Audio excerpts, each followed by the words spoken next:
Thank you for buying this tape measure from fixturedisplays.com. You can find this product by searching 15053 on fixturedisplays.com.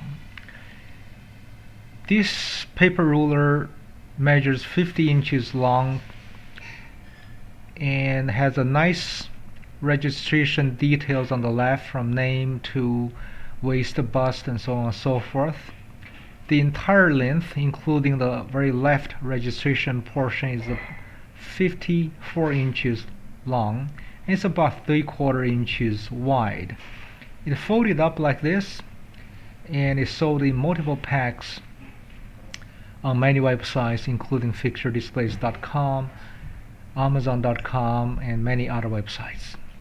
If you have any questions, feel free to email us cs@fixturedisplays.com.